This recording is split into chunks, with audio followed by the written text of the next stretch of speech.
Assalamualaikum warahmatullahi wabarakatuh. Alhamdulillahirabbil alamin.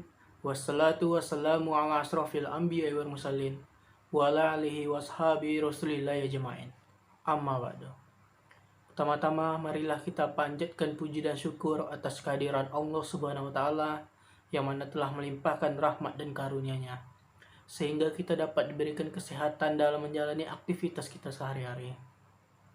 Selawat dan salam tak lupa pula kita junjungkan kepada Nabi besar Nabi Muhammad SAW dengan mengucapkan Allahumma sholli ala Sayyidina Muhammad wa ala ali Sayyidina Muhammad. Mudah-mudahan kita mendapatkan syafaatnya, amin ya rabbal alamin. Baiklah, izinkan saya memperkenalkan diri saya. Nama saya Ilham Kurniawan. Saya dari kelas 1H jurusan Ilmu Komunikasi UIN Suska Riau. NIM saya 120403138685. Pada video kali ini, saya akan menyampaikan sebuah kultum yang bertema Nabi Allah dalam Al-Quran. Yang mana pada video ini berguna untuk tugas ujian akhir semester saya dalam mata kuliah Akidah Akhlak.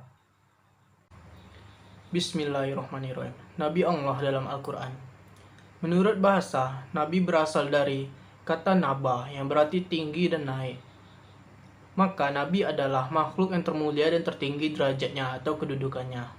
Sedangkan menurut istilah, Nabi adalah seseorang menerima wahyu dari Allah Subhanahu wa taala melalui perantaraan malaikat.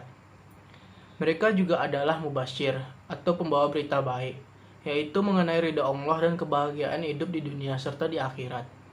Dan munzir atau pemberi peringatan, yaitu pembalasan bagi mereka serta kesesaraan terhadap orang-orang yang ingkar. Dalam Al-Quran, banyak dijumpai kisah-kisah para nabi rasul terdahulu berserta para umatnya. Allah Subhanahu wa taala juga menceritakan berbagai mukjizat para nabi tersebut untuk mematahkan tantangan umatnya yang mengingkari. Jika kita telah lagi, ada sejumlah 25 nabi dan rasul yang wajib kita ketahui mulai dari Nabi Adam alaihissalam hingga Nabi Muhammad SAW. Semua itu ada dituturkan dalam Al-Quran. Surat-surat dalam Al-Quran banyak menyajikan kisah-kisah para nabi dan rasul tersebut. Seperti surat Al-Baqarah menyajikan kisah pencarian sapi betina yang berwarna kuning keemas-emasan untuk mengungkap misteri kriminalitas oleh Nabi Musa alaihissalam. Terus surat Al-Isra yang menyajikan kisah Isra dan Mi'raj Nabi Muhammad SAW.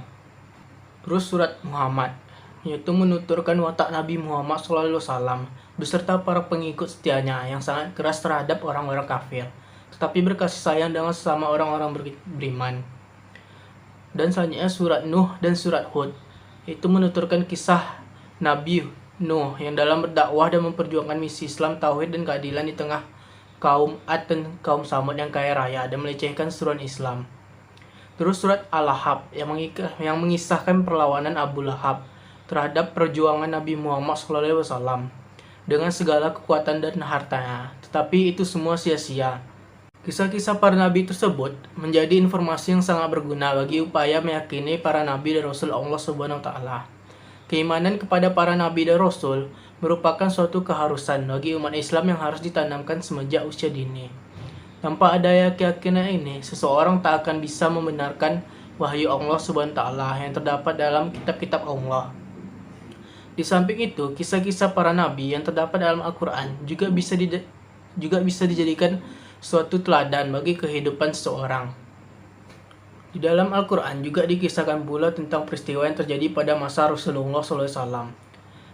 Peristiwa tersebut seperti kisah Perang Badar yang merupakan titik kemenangan umat Islam atas orang-orang musyrik.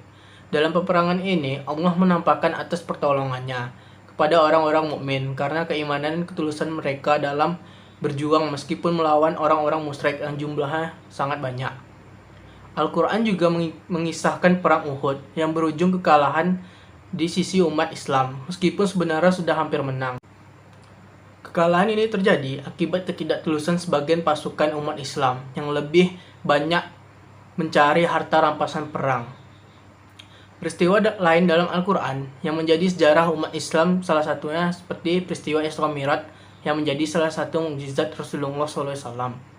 Dalam peristiwa ini, Rasulullah benar-benar diangkat derajatnya di sisi Allah. di saat masyarakat Mekah memberikan penghinaan dan cacian yang tiada henti hingga akan dihabisi nyawa beliau. Terlebih dalam Isra dan Mi'raj tersebut, Rasulullah SAW dapat perintah langsung dari Allah. Yang mana perintah langsung ini yaitu berupa kewajiban menjalankan sholat 5 waktu dalam sehari semalam. Baiklah, demikian kultum yang dapat saya sampaikan pada kesempatan video kali ini. Semoga dapat bermanfaat bagi semua yang menonton. Lebih dan kurangnya mohon dimaafkan. Wabillahi taufiq wal hidayah. Wassalamualaikum warahmatullahi wabarakatuh.